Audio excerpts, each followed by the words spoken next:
বাংলাদেশে বসে বাংলাদেশ আর্মিকে দিচ্ছে আওয়ামী লীগকে ট্রেনিং করতে। এই বাস্টার্ডের জন্যই বাংলাদেশটা আজকে এই অবস্থায় আছে। মানে ওর কথা হচ্ছে আমার গালি দেওয়া ছাড়া আর কোনো উপায় নেই আর কি। আমার মানে প্রফেসর ইউনূস যে একে সরাচ্ছে না, বাংলাদেশকে এই সিচুয়েশন থেকে উদ্ধার করার যেটা সহজ উপায় আছে ওটা করতেছে না। আই এম জাস্ট ফ্রাস্ট্রেটেড, এই জন্য গালিটা দিলাম। And he deserve that bastard Awami লীগের কুত্তা।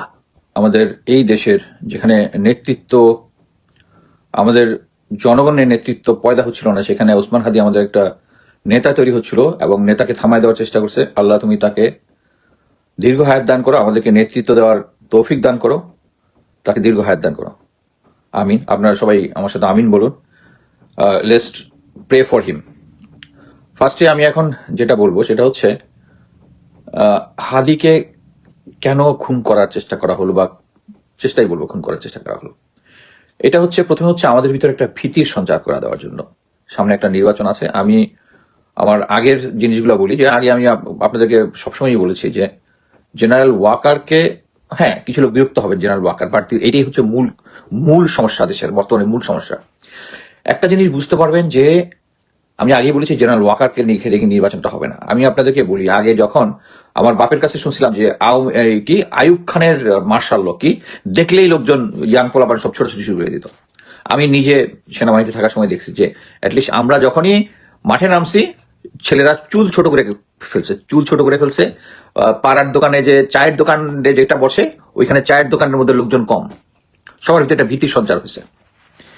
আপনি কি এখন দেখেন ওই ভীতির সঞ্চারটা অ্যাকচুয়ালি গায়েব হয়ে গেছে। কিন্তু তারা এখন চাচ্ছে আপনারা আবার ভয় পান। কারণ কি, আমাদের বাংলাদেশের মানে আমি বলবো সাউথ এশিয়ান কান্ট্রিজে একটা আছে হচ্ছে এই নেতৃত্বটা হচ্ছে যারা এলিট শ্রেণী, রয়্যাল ফ্যামিলি, রয়্যাল ব্লাড যাদের, তাদের মজ্জাগত।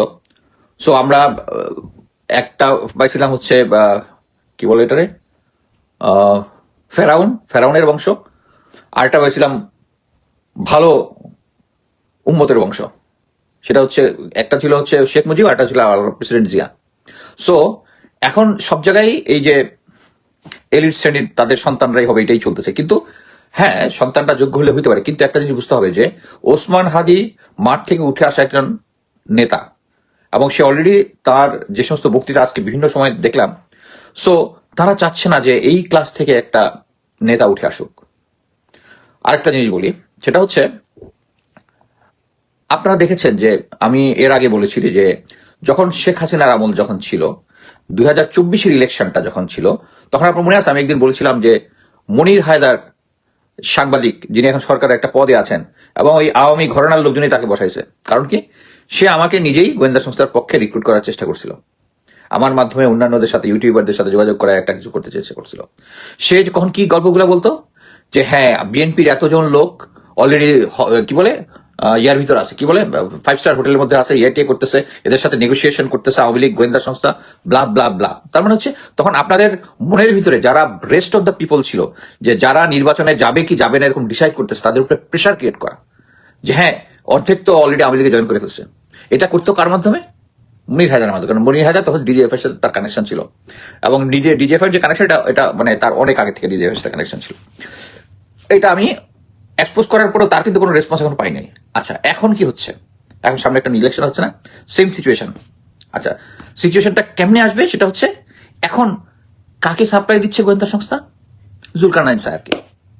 আপনি দেখেন যে সে যে লাস্ট কিছুদিন ধরে যদি তার পোস্টার্স দেখেন, আমি অ্যাকচুয়ালি আজকে কয়েকজনের কাছে জানার পর আমি তার পোস্টগুলো শেয়ার করলাম যে 80 জনের মতো বা এরকম একটা সংখ্যা সে বলছে নাকি যে ভারত থেকে বাংলাদেশে প্রবেশ করতেছে, বাংলাদেশের ভিতরে বিদেশি গোয়েন্দা সংস্থার লোকজন মারা যাচ্ছে। তার মানে হচ্ছে এখনো মানে র is very active in our country. খুব মানে ওই সেম ভাইবটা দেওয়ার চেষ্টা করতেছে। অতএব রয়ের কাছ থেকে আমার আর কোনো মানে বাঁচার কোনো পথ নাই, সেম ভাইবটা দেওয়ার চেষ্টা করতেছে। দেখেন, না হলে শেখ হাসিনার সময় গোয়েন্দা সংস্থা মনির হায়দার বা তাদের কিছু পাচাটা ইউটিউবারদের নিত, এখন তো সেই যুগ নাই। এখন যে কেন নিতেছে? এবার আমার পোস্টে আসে, আমার পোস্টে আমি যখনই লিখি যে কি বলে সালাউদ্দিন হচ্ছে রয়ের এজেন্ট, এইটার এগেনস্টে অ্যাটলিস্ট 10টা কমেন্ট আসে। আপনারা দেখেন না হয়তো, আমি কিছুক্ষণ পরে ওগুলো ডিলিট করে দিই। আমার পোস্টের মধ্যে যারা মানে ভালো কমেন্ট, খারাপ কমেন্ট, যদি কেউ ভুয়া অ্যাকাউন্ট, আমি যদি প্রোফাইলটা দেখে বুঝতে পারি এটা হচ্ছে একটা মানে ফেক অ্যাকাউন্ট, আমি ডিলিট করে দিই। সালাউদ্দিনেরটা আসলেই সাথে সাথে কিছু আসে ইন্টেলেকচুয়াল কমেন্ট কি আপনি আপনি বুঝবেন সালাউদ্দিনকে আপনার কানে কানে বলছিল ব্লা ব্লা ব্লা, মানে সালাউদ্দিন। এখন এটা বোঝাই যাচ্ছে যে সালাউদ্দিনকে যে তারা মানে নার্চার করতেছে নেক্সট আসার জন্য। আমি অলরেডি একটা পোস্ট দিছি, ওটা আশা করছি যারা লাইভটা দেখছেন তারা অলরেডি পড়তেছেন। তারা চাচ্ছে একটা হচ্ছে ফার্স্ট আমাদের ভিতরে একটা সামনের নির্বাচন নিয়ে একটা অনিশ্চয়তা সৃষ্টি করতে, অলরেডি অনিশ্চয়তা সৃষ্টি হয়ে গেছে। তারা চেষ্টা করতেছে এরকম একটা ক্রাইসিস টাইম যদি হয়, হওয়ার পরে আমরা জোর করে সবসময় বাংলাদেশে যেটা ট্রেডিশনে এড়ে আসছে, অ্যাটলিস্ট 1/11 সময়ের আগ পর্যন্ত আগের দিকে যেটা হয়তো কিছু হইলেই জনগণের সেনাবাহিনীর প্রতি আস্থা ছিল, এই আস্থা সেনাবাহিনী তুলে নিতে পারতেছে না শুধু একমাত্র হারামজাদা ওয়াকারের জন্য। এই পাইনচোদ দেশকে এখনো ইন্ডিয়ার কাছে বিক্রি করে দিচ্ছে, sorry for the language. General মানে প্রফেসর ইউনুসও বুঝবে না, কিন্তু এই দেশের এই মানে স্টেগমেন্ট সিচুয়েশনটা আছে এই পাঞ্চত ওয়াকারের জন্য। এবং বাংলাদেশ আর্মির যে সিনিয়র নেতৃত্ব আছে 5 জন লেফটেন্যান্ট জেনারেল আছে, সব সালা ইন্ডিয়ান এজেন্ট। এবং আমাদের হচ্ছে এই মুহূর্তে মানে আমাদের কোনো actually I am too frustrated because এত কিছু লোকজনকে আমার ইয়াটা আমি বলতেছি না যে আমি যে অ্যানালিসিস দিচ্ছি এটা রাইট ভাই, না হলে তুমি you find out the right তো ফাইন্ড আউটের মধ্যে কোনো ইয়া নাই। আমরা শুধু একটা দেখি কেন এটা হইতেছে। লাস্ট সপ্তাহখানের ইনসিডেন্ট দেখেন কি হইতেছে। এই কি বলে বিডিআর পিলখানার রেজাল্ট বের হয়েছে। রেজাল্টে কি হয়েছে এটা যে ভারতের কোনো রেসপন্স পাইছেন, পান নাই। আচ্ছা, এইটা নিয়ে আরো কি পাইছেন, এই সরকারের যে স্বরাষ্ট্র উপদেষ্টা আছে উনি এটার সাথে জড়িত বলবো না, কিন্তু উনি মোট কথা হচ্ছে একটা জিনিস। এখন আমরা যদি বলি আয়নাঘর যারা করছে, আয়নাঘর এভিডেন্স ধ্বংস করা, আইনের চোখে যারা আয়নাঘর ধ্বংস করছে, যারা এভিডেন্স দিচ্ছে তারাও কিন্তু সেম অপরাধী। আমি যেটুকু জানি যারা আইন ভালো জানেন তারা ইয়া করতে পারবেন। কিন্তু উনি প্রফেসর ইয়া সাহেব কি করছেন, আমাদের স্বরাষ্ট্র উপদেষ্টা এভিডেন্স গায়েব করে ফেলছেন, লোকজন তার এগেনস্টে সাক্ষী দিছে সরাসরি। এখন পর্যন্ত উনি স্বরাষ্ট্র উপদেষ্টা। এখন যিনি পুলিশের আইজি আছেন উনি ওইটার সাথে জড়িত আসছে, উনি এখন পুলিশের আইজি। তার মানে আপনি কি বুঝতেছেন যে শেখ হাসিনার আমলে ব্রিগেডিয়ার হাসান নাসির, যিনি চোখে চোখ রেখে বলতে পারছে যে আপনার হচ্ছেন দোষী এবং নোট অফ ডিসেন্ট দিয়া ওই ইয়া থেকে চলে আসছে, পরবর্তীতে আসছে, তার এই সরকারের মধ্যে কোনো খানা নাই। যারা সেনাবাহিনীর আমি দেখলাম বিএনপির যে সেনাবাহিনীর রিটায়ার্ড অফিসারদের সাথে যে মিটটা হয়েছে ওইটার মধ্যেও আসছে যে সেনাবাহিনীর অফিসাররা রিটায়ার্ড অফিসার করছে। হাসান নাসির স্যার ওখানে ছিল, আর হাসান নাসির স্যারকে কি করা হয়েছে, পিএনজি করা হয়েছে, সেনাবাহিনীতে পিএনজি করা হয়েছে। উনি কোনো ক্যান্টনমেন্টে যেতে পারবে না।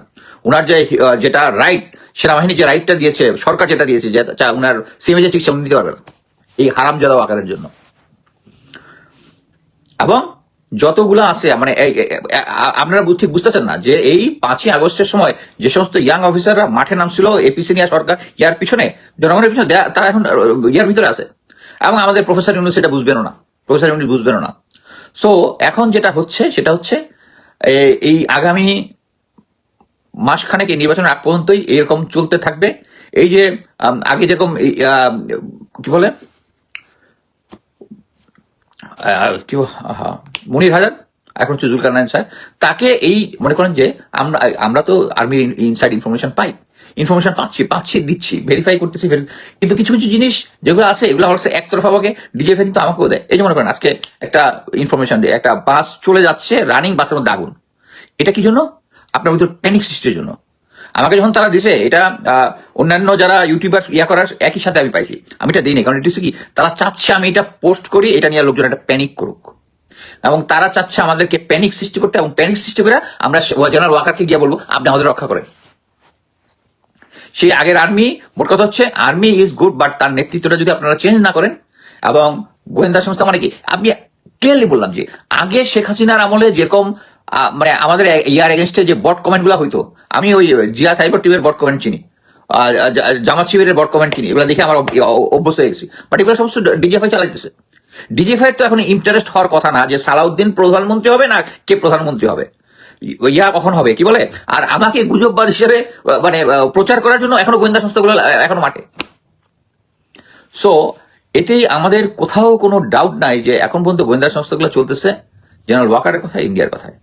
সো এই সিচুয়েশন ইমপ্রুভ হবে না, আমি লিখে দিলাম, ইমপ্রুভ হবে না unless you remove General Waker and 5 lieutenant generals. Simple, 5 lieutenant generals, they all are bought by India. Fresh major general থেকে আপনাদেরকে সিলেক্ট করতে হবে। এবং আমি মনে করতেছি যে এই হাদির যে এখন অবস্থাটা যেটা, হাদিকে কোথায় নিয়ে গেছে? প্রথমে নিয়ে গেছিল সিএমএইচে, তারপরে কি এভার কেয়ার। একটা কিন্তু খুব চিকনে এভার কেয়ার হাসপাতালে কি আছে, ম্যাডাম খালেদা জিয়া আছে, ওখানে কি আছে, এসএসএফ আছে। এসএসএফ আশেপাশে কাউকে যেতে দেবে না। সো আপনার ইনফরমেশন কিন্তু ব্লক করে দিছে, হ্যাঁ। এভার কেয়ার হাসপাতালের মধ্যে নিউরোলজির কি আইসিইউ আছে, আমার মনে হয় না এটা শুধু এভার কেয়ার আছে, I am not sure. But কথা হচ্ছে তার ফ্যামিলি নাকি রাজি হয়েছে। অবশ্যই ফ্যামিলিকে তো গোয়েন্দা সংস্থা এরকম একটা ক্রিটিক্যাল সিচুয়েশনে যখন করবে তখন তো করবেই, তখন তো রাজি হবেই। সো আমরা এখন পর্যন্ত ওই যে যখন এনসিপি হওয়ার আগেও যারা 5ই আগস্টের পরে এই নতুন ছাত্র নেতৃত্ব যাদেরকে আমরা মানে এরকম একটা সিচুয়েশনের জন্য আমরা তো বিএনপিকে পাই নাই এই এই এই ইয়াটাকে কি বলে এই বিপ্লবটাকে নেতৃত্ব দিতে। আমরা পাইছি কারণ আমরা ইয়াং ছাত্রদেরকে, ছাত্র জনতাদেরকে পাইছি। এবং তাদেরকে প্রথমেই যেটা তারা করেছে, জেনারেল ওয়াকার তাদেরকে পার্ট অফ পাওয়ার, তাদেরকে উপদেষ্টার পদ দিয়েছে। এই দেওয়াটা ঠিক হয় নাই, দেওয়ার পরে কি হয়েছে, আমরা আসিফ মোহাম্মদ সজীব ভুঁইয়ার সম্বন্ধে অনেক কমপ্লেন শুনেছি। আমি জানি না এটা যদি কখনো ইনভেস্টিগেশন শুরু হয়, বাট আমরা দেশের জনগণ, আমি একজন দেশের জনগণ হিসেবে আমি ছোটবেলা থেকে বিএনপি পছন্দ করি, কিন্তু এখন আর আমার কাছে মনে হচ্ছে না ম্যাডাম খালেদা জিয়ার বিএনপি, তারেক জিয়ার বিএনপি আমার কাছে মনে হচ্ছে না। সো আমি আশা করতেছিলাম এই নতুন দল এনসিপি কিছু একটা করবে, কিন্তু এনসিটা করাপ্ট করছে কে? অ্যাগেইন জেনারেল ওয়াকার এবং জেনারেল হামিদ, যেটা ওই পলাতক যেটা ছিল আর কি, পলাতক এখন ইন্ডিয়াতে যেটা পলাতক আছে। এখন আপনি চিন্তা করে দেখেন যে তারা চাচ্ছিল মডার্ন, এই এখন আপনারা যখন যখন আইন শৃঙ্খলা পরিস্থিতি খুব খারাপ হয়ে যাবে, আপনারা জেনারেল ওয়াকার কাছে যাবেন, হ্যাঁ দেশকে রক্ষা করো, উনি এসে দেশটাকে রক্ষা করে ফেলবে। এবং আইসা তখন দেখবেন যে মডারেট আওয়ামী লীগ নিয়ে চলে আসতেছে। আমি একটা জিনিস বলি, বিপ্লব অসম্পূর্ণ রয়ে গেছে। জেনারেল ওয়াকার, মোট কথা হচ্ছে আমরা যদি ফ্রেঞ্চ রিভলিউশন থেকে শুরু করে যত ধরনের রিভলিউশন দেখবেন, রিভলিউশনের পরবর্তীতে যেটা ছিল, ইভেন মানে আল্লাহর আইনেও বলা আছে, আপনি যদি কোরআনের দেখেন, ওল্ড টেস্টামেন্টে ওখানে দেখেন, ওল্ড টেস্টামেন্টে যেরকম আছে রাজা সৌল হচ্ছে, আমরা আর ইয়াতে বোধহয় কোরআনে বলে হচ্ছে তালুত মানে ইয়ার দাউদ আলাইহিস সালামের যে আগে যে রাজা ছিল তালুত সম্ভবত, হ্যাঁ। তাকে কিন্তু এক ইয়াকে এনে মানে তখন যে তাদের একজন নবী ছিল বোধহয় স্যামুয়েল নাম, তখন বলছিল এদেরকে মানে বাচ্চা থেকে শুরু করে সবাইকে মারি ফেলার জন্য। মারে নাই, কিন্তু নবী এসে পড়ে হচ্ছে কি আল্লাহর আদেশ। সেম জিনিস আমি আবার কয়েকদিন আগে খিজির আলাইহিস সালাম একটা দিছিলাম যে একটা ছোট বাচ্চাকে মেরে ফেলছে, এটা আল্লাহর আদেশ। সো যে সমস্ত জায়গাতে আবার আরেকটা উদাহরণ দিই, যখন মুসা আলাইহিস সালাম তো সরাসরি আল্লাহর সাথে কথা বলতেন, তো মুসাকে বলতেছেন আল্লাহ যে আমি এই বনী ইসরায়েলের উপরে একটা আযাব দিব, বলছে না যে তারা তো সবাই তো খারাপ না, দু একজন খারাপ। হ্যাঁ ঠিক আছে খারাপ, আচ্ছা এই সময় একটা পিঁপড়া কামড় দিছে মুসা আলাইহিস সালামের পায়ে, উনি আরেক পা দিয়ে মোজা দিছে, বলে আল্লাহ বলছে হে মুসা কি হয়েছে, একটা পিঁপড়া কামড় দিছে, পিঁপড়া তো কামড় দিছে একটা, তুমি কয়টা মারছো। সো এটা থেকে আমাদের শিক্ষা হচ্ছে, এই বিপ্লবের পরে আমাদের যারা গুম খুন ছিল এদেরকে ফায়ারিং স্কোয়াডে নেওয়া উচিত ছিল, কিন্তু ফায়ারিং স্কোয়াডে নিবে কে? তাদেরকে আমরা জেনারেল ওয়াকার এখন এসি রুমে বসায় নিয়ে চলে যাচ্ছে। এবং ওই সময় যদি ওই পুলিশের আইজি মামুনকে অ্যারেস্ট হয়, পুলিশের মানে তার আদেশে জনগণকে গুলি করে, আর জেনারেল ওয়াকার উনি হচ্ছে বিপ্লবের নেতা, এর আগ পর্যন্ত মানুষকে গুলি করছে, উনি হচ্ছে বিপ্লবের নেতা। সো আমরা যদি এটা কমপ্লিট করতে না পারি, জেনারেল ওয়াকারকে না সরাইতে পারি, প্রফেসর ইউনূস হচ্ছে চলে যাওয়া, আবার একটা বিপ্লবের ডাক উনাকে দিতে হবে, আদারওয়াইজ হবে না। এই সিচুয়েশন চেঞ্জ হবে না যদি প্রফেসর ইউনূস গোয়েন্দা সংস্থাগুলোর কন্ট্রোল না নেয়। আমি একটা জিনিস বলি, আমি যতদিন সেনাবাহিনীতে চাকরি করেছি এই সিচুয়েশন গুলা কন্ট্রোল করা ইজ নট ইভেন পুলিশের যে পরিমাণ সোর্স আমি দেখেছি, যাদের সাথে আমি গোয়েন্দা সংস্থা চাকরি করার সময় যে পরিমাণ সোর্স আছে তাদের ওয়ান টু। আপনি একটা জিনিস দেখেন না, এই যে কাজের মেয়ে একটা দুই মহিলাকে মেরে যে পালাই গেল, 2 দিনের মধ্যে বের করেছে পুলিশ। আর কি বলে, আর তনু হত্যারও বাইর হয় না, আর হচ্ছে সাগরণীরও বের হয় না, কারণ কি সরকার কন্ট্রোল করতো। এখন গোয়েন্দা সংস্থা হলে বলবো আপনারা প্রমাণ দেন, এই হাদির খুনিটাকে ধরে নিয়ে আসেন, সবকিছু এখন বেড়ে গেছে ইয়াতে। আমার কথা হচ্ছে এখন অনেকেই আবার বলতেছেন হাদির এইটাতে লাভবান হচ্ছে কি বিএনপির মির্জা আব্বাস, অফকোর্স সে লাভবান হবে, তার এখানে হাত থাকতে পারে না, হাত থাকতেও পারে। বাট কথা হচ্ছে আপনি যদি বিগার পিকচারে দেখেন, আমি যেটা মনে করি যে সে মাত্র তফসিল ঘোষণা হয়েছে, ফিউচারে গ্রাউন্ডের রিয়েলিটি এটা আপনি একটা জিনিস বুঝবেন যে যারা নির্বাচন করে অভ্যস্ত তারা দেখবে সময় যত যায় গ্রাউন্ডের পরিস্থিতি তত চেঞ্জ হয়। সো এখনই মানে মির্জা আব্বাস এরকম ডাম ক্যারেক্টার না যে এখন ইনিশিয়ালি এটা দেখেই সাথে সাথে তাকে মারার প্ল্যান করে ফেলবে। এটা হচ্ছে সেই যারা পালিয়ে গেছে, জেনারেল ওয়াকার যাদেরকে পালিয়ে যেতে সাহায্য করেছে, তারা দেশের লক্ষ লক্ষ কোটি টাকা দিয়ে চলে গেছে এবং তারা এখন ভারত এখন দেখতেছে যে বাংলাদেশের থেকে তাদের গ্রিপটা কমে যাচ্ছে। শেখ হাসিনা নিয়ে বিপদে আছে, তার উপরে তার রায় হয়েছে সে এই কি বলে এখন যে কি বলে এখন এই যে বিডিআর পিলখানার একটা রায় বের হয়েছে, তাদের আছে আমরা কি এখন আন্তর্জাতিক আদালতে যাব? যদি না যাই আমাদেরকে একটা বার্গেনিং চিপে রাখবে যাতে আমরা যেন ওই আদালতে না যাই। আমরা এখন পর্যন্ত এটা বের হওয়ার পরও এখন পর্যন্ত সরকারের কোনো ভাষণই আমরা পাইলাম না। সরকারের আমরা কোনো ভাষণ কিন্তু পাইনি যে এটা নিয়ে কাকে কাকে, এখানে তো মিলিটারি অফিসারদের নাম আমরা পাইছি, মিলিটারি অফিসারদের না পাইনি এখানে তো ডিটেলস যে জিনিসগুলো আমি আমার 4টা খন্ডে আগে কিন্তু এদের সবার নাম আমি বলছি, এর সাথে ডিটেলস ইনভেস্টিগেশন আরো নতুন নতুন নাম যোগ হয়েছে। সো এখন দেখেন ভারত কিভাবে, আপনারা তো কয়েকদিন আগে দেখছেন যে বাংলাদেশ ব্যাংকে ওদের সফটওয়্যার চলতো, সফটওয়্যার এখন আর চলে না। মানে ইন্ডিয়ার আমাদের ভিতরে যতগুলো কন্ট্রোল ছিল সবগুলা লুজ হচ্ছে, কিন্তু একটা কন্ট্রোলে মেইন কন্ট্রোল রয়ে গেছে হচ্ছে জেনারেল ওয়াকার আর গোয়েন্দা সংস্থাগুলো। আদারওয়াইজ বাংলাদেশে এখন বর্তমান পরিস্থিতিতে এইটার যদি থ্রেড ব্যারেল অ্যানালাইসিস করি, ইন্টারেস্ট হচ্ছে ইন্ডিয়ার। ইন্ডিয়া কি জন্য? ওই যে আমি বললাম যে সালাউদ্দিনের কথা বললেই 10টা বট কমেন্ট চলে আসে ওখানে। কি জন্য? কারণ তারা চায় সালাউদ্দিনকে এস্টাবলিশ করতে। এই কারণে এই যে বাংলাদেশের এই পরিস্থিতিটা ভোলাটাইল করতেছে কি জন্য? যাতে তারেক জিয়া দেশে আসতে পারে। তারেক জিয়া দেশে আসার পরে এই তখন ফাইটটা হবে হচ্ছে ইন্ডিয়াপন্থী আর বাংলাদেশপন্থী। তারেক জিয়াকে তখন ডিসিশন নিতে হবে কোন পন্থীর দিকে যাবে, এবং ওই ডিসিশনে তাকে বাংলাদেশ আগামীতে আর ওনার না বুঝার কোনো কিছু নাই যে বাংলাদেশের জনগণ ঠিকই বুঝবে যে কে উনি কোন পন্থীদের পক্ষে যাচ্ছে এবং কোন পন্থীদের বিরুদ্ধে যাচ্ছে। সো এই সিচুয়েশনে যদি তারেক জিয়া না আসে সবচেয়ে হচ্ছে তাদের জন্য বেস্ট। আমি আগেই বলছি যে অলরেডি ফখরুল ইসলাম আলমগীরকে দিয়ে কিছু উল্টাপাল্টা কথা বলে তার ফিল্ডটা খাই দিছে। খাই দেওয়ার পরে এখন নেক্সট নিয়ে আসবে হচ্ছে সালাউদ্দিনকে। সালাউদ্দিন না হলে অল্টারনেটিভ হচ্ছে আমির খসরু মাহমুদ। সো এই যে এই হাদিকে হত্যার পিছনে এবং আরো কয়েকটা ইম্পর্টেন্ট জায়গা থেকে শুনতেছি যে আরো এরকম যারা এই বিপ্লবের পিছনে ছিল এদের পিছনে আরো লোকজন লাগানো আছে, এবং এই ছেলেটা যদি আসলেই ছাত্রলীগ হয়, এবং কয়েকটা পোস্টে আমি দেখলাম ইটস নট ভেরিফাইড যে সে নাকি আগে নানকের সাথে কাজ করছে। সো ওয়ান ইম্পর্টেন্ট পয়েন্ট, এই ছেলেটা যদি ফয়সল হয়ে থাকে এবং জাওয়াদ নিঝরের একটা আমি পোস্ট দেখলাম, সে 2টা বিদেশি পিস্তল হলো গত বছর নভেম্বরে অ্যারেস্ট হয়েছে। গত বছর নভেম্বরে যদি অ্যারেস্ট হয়ে থাকে সে কিভাবে ছাড়া পাইল? প্লিজ সাংবাদিক ভাইরা এটা একটু বাইর করেন তো, যে 2টা বিদেশি পিস্তল সহ ধরা পড়লো, সে ধরা পড়ার পরে সে আবার ছাড়াও পাইলো, ছাড়া পায় খুনের সাথে জড়িত হয়ে গেল।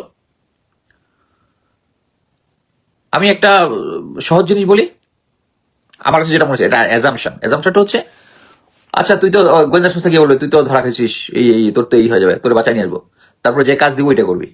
বাইরে আসছে কইছে আদিলে ফুটাই দিছে।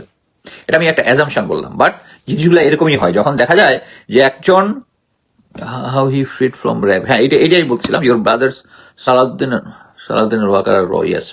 ওর কথা হচ্ছে শুধু আমি বলতেছি ভাই, আমি বললে তো হচ্ছে না, তো দেখতেছেন আমাকে নিয়ে সুন্দর সুন্দর ট্রল বানায় সরকারি ওয়েবসাইট গুলাতে, সরকারি মানে তাদের কন্ট্রোল ওয়েবসাইট গুলাতে আমাকে নিয়ে, অন্যান্যদেরকে নিয়ে। বাট কথা হচ্ছে আমার কোনো শাখা নাই, কোথাও কোনো শাখা নাই, আমি নিজে যেটা অ্যানালাইসিস করি নিজে ওইটাই আমি স্ট্যাটাস আকারে দিই এবং আমি নিজে কথা বলি। বাট আমার কথা হচ্ছে আমরা আসলে অ্যাকচুয়ালি অনেক লম্বা কাজে ছিলাম, ঘুম থেকে উঠে আসার পর আমার কোনো টাইম ছিল না, এসে মাগ দেবেন না জুম্মার নামাজটা পড়ে আমি এখানে বসে গেছি। অ্যাকচুয়ালি খুব এলোমেলো কথাবার্তা হয়ে যাচ্ছে, বাট কথা হচ্ছে এটার বেনিফিশিয়ারি হচ্ছে ভারত এবং আওয়ামী লীগ। এখানে এটার পিছনে বিএনপি জড়িত, জামাত শিবির জড়িত, এই সমস্ত ফালতু স্টেটমেন্ট আমি বিশ্বাস করতে যাচ্ছি না।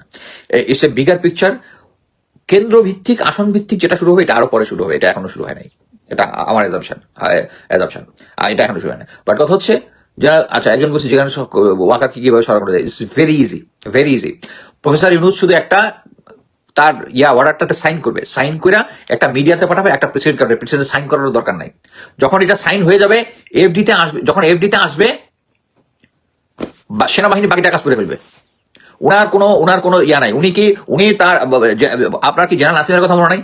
জেনারেল নাসিমের যখন তাকে স্যাক করছিল প্রেসিডেন্ট বিশ্বাস, তখন উনি তার গার্ড টার্ড নিয়ে অফিস করছে, ওখান থেকে ইন্টারভিউ দিছে, শেষ পর্যন্ত কি হয়েছে? He went home. ওনাকে শুধু সাহস করে এটা সাইন করতে হবে। বাকি জনগণ প্রফেসর ইউনূসের সাথে আসবে, প্রফেসর ইউনূসের সাথে আসবে এইটা এনশিওর করার জন্য। সো প্রফেসর ইউনূসকে ভয় না পায়া বাংলাদেশকে যদি রক্ষা করতে চান জেনারেল ওয়াকারকে সরান, তারপরে বাকি গোয়েন্দা সংস্থা ইয়াগুলা আপসে আপ ঠিক হয়ে যাবে, এবং সামনের দিকে 5টা lieutenant general, all Indian agent, finish. কার কোনো কোশ্চেন থাকলে আমি একটু দেখি যদি স্যারের কি কি ডিজিএফআই হয়ে কাজ করে নাকি। স্যার ডিজিএফআই হয়ে কাজ করে, সে মাসে 2,500 পাউন্ড, 2,500 ব্রিটিশ পাউন্ড, যেটা বাংলা টাকায় যেটা হয়, আমার লাস্ট আমি হিসাব করছিলাম সামথিং 2,80,000 or 3,80,000 এরকম একটা সংখ্যা, যেটা তার বাংলাদেশের অ্যাকাউন্টে জমা হয়। এবং এই কারণে তাকে দিয়ে এখন আমাদের ভিতরে ইয়া ছড়াচ্ছে, কি বলে, ভীতি ছড়াচ্ছে এই সমস্ত ইনফরমেশন দিয়ে। নাহলে মানে মোট কথা হচ্ছে সে যে সমস্ত ইনফরমেশন পায় এগুলো তাতে গোয়েন্দা সংস্থার হাই লেভেল ছাড়া এটা জানার কথা না। হাই লেভেল আমাদের এরকম ফুটকা ফাটকা ইনফরমার আছে।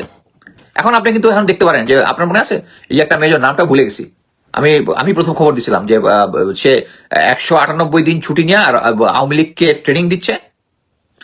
সুন্দর, এটাই তো বলতে, এই ইম্পর্টেন্ট পয়েন্টটা তো বলতে ভুলে গেলাম। এই ট্রেনিং এর ফল দেখতেছে তো, যে আওয়ামী লীগ ট্রেনিং দিচ্ছে দেশের মধ্যে নাশকতা তৈরি করার জন্য। ওই মেজর কোথায় এখন আমি জানি না, আছে জেলে বোধহয় আছে। বাট কথা হচ্ছে এই জিনিসগুলা, এই যে ওই মেজর সাহেব যে ট্রেনিং দিছে, জেনারেল ওয়াকারের আর্মি ছিল না জেনারেল ওয়াকার, তারপরে ডাউট কোথায় যে জেনারেল ওয়াকার তাকে এরকম এতদিন বাইরে রাখছে আওয়ামী লীগের পক্ষে নাশকতা করার জন্য। That's why I call him bastard.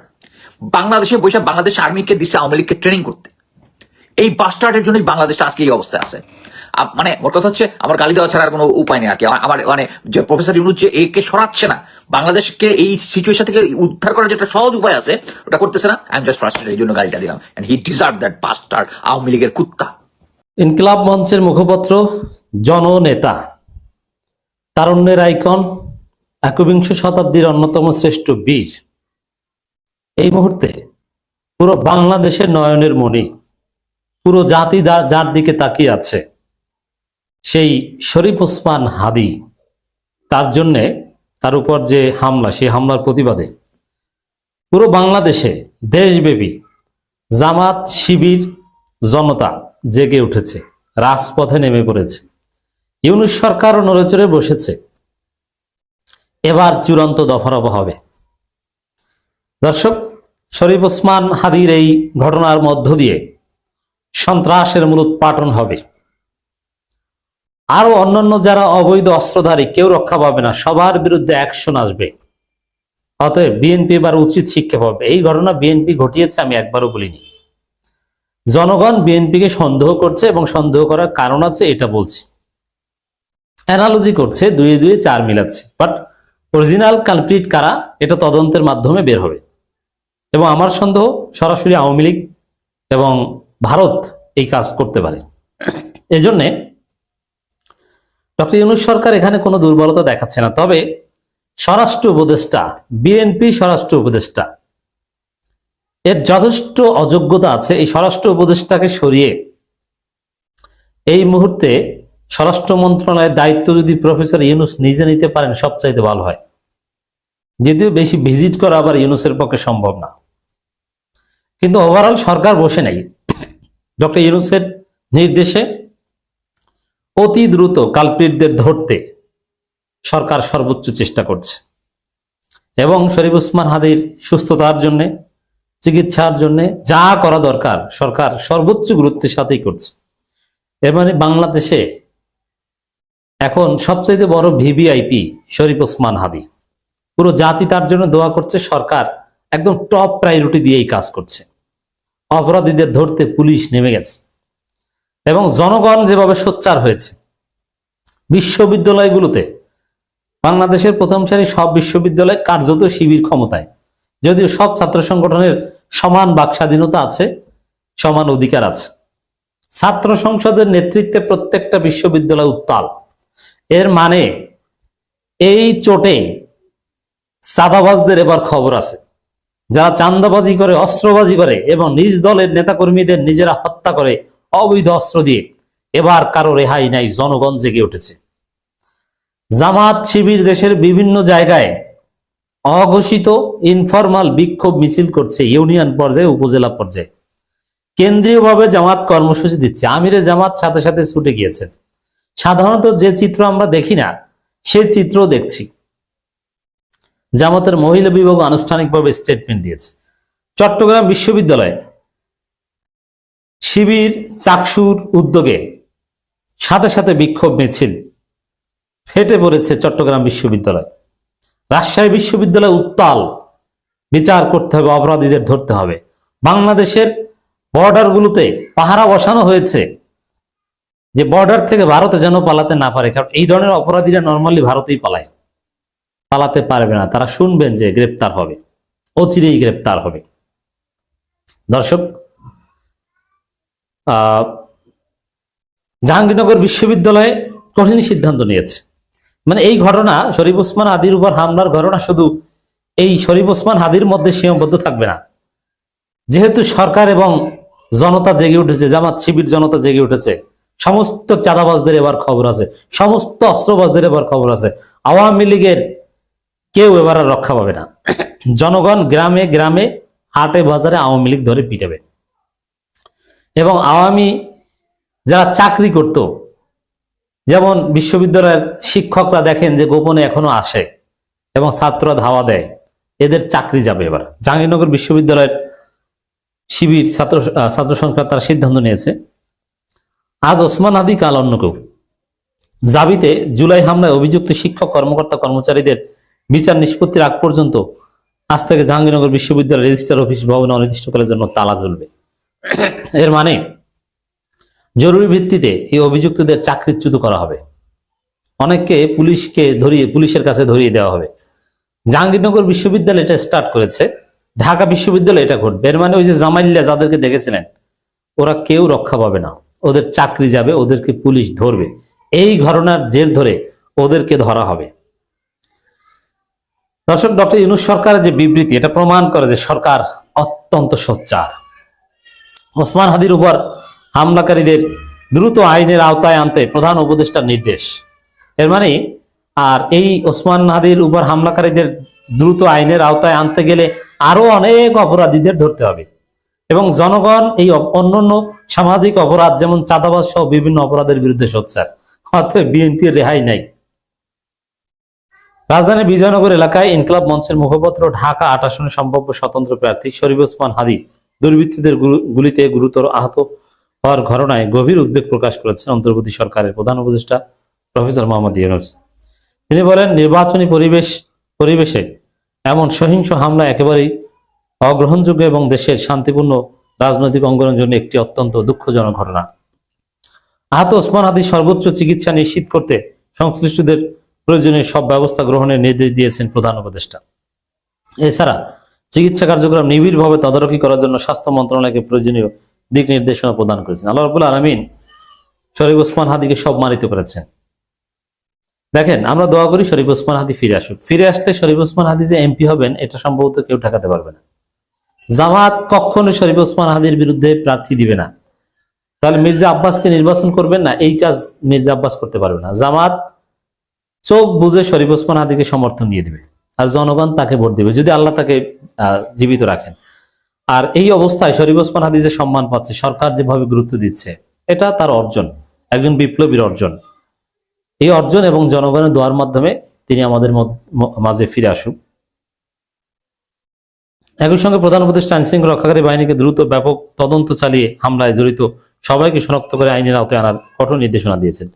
এদিকে উপদেষ্টা পরিষদ জরুরি মিটিং এ বসেছে, আর জড়িতদের গ্রেপ্তার করতে গেলে আরো নানান আনুষঙ্গিক অপরাধের বিষয়ে জনগণ সোচ্চার হচ্ছে। অতএব এবার দফারফা হবে। ফুটেজ পর্যালোচনা এবং হামলার পেছনে কোনো সংগঠিত পরিকল্পনা থাকলে তা উন্মোচনের জন্য তাৎক্ষণিক পদক্ষেপ নিতে বলছে। এখানে বোথ বিএনপি এবং আওয়ামী লীগ ফেসে যেতে পারে বলে আমার ধারণা। যে ঘটনা হয়তো বা আওয়ামী লীগ ঘটিয়েছে আর এর সাথে বিএনপি সমর্থন ছিল, দুই গ্রুপের সন্ত্রাসীরা মিলেও ঘটনা ঘটাতে পারে। মির্জা আব্বাস জানতেও পারেন, নাও জানতে পারেন, তবে তাকে সন্দেহের বাইরে রাখা যাবে না। প্রধান উপদেষ্টা নির্বাচনকে বাধাগ্রস্ত করার উদ্দেশ্যে কোনো ধরনের সহিংসতা বরদাস্ত করা হবে না। জনগণের নিরাপত্তা এবং প্রার্থীদের অবাধ চলাচল নিশ্চিত করা আমাদের দায়িত্ব। দোষীরা যেই হোক আইনের আওতায় আনা হবে। দর্শক, ব্যারিস্টার আসাদুজ্জামান ফুয়াদ সিংহ পুরুষ এবং ওসমান হাদির খুব ক্লোজ। সে আসাদুজ্জামান ফুয়াদ হুঙ্কার দিয়েছেন অন্যায়ের বিরুদ্ধে, চাঁদাবাজদের বিরুদ্ধে। এই ফুয়াদের মাধ্যমে কিন্তু হামলা শুরু হয়েছে, চাঁদাবাজদের হামলা।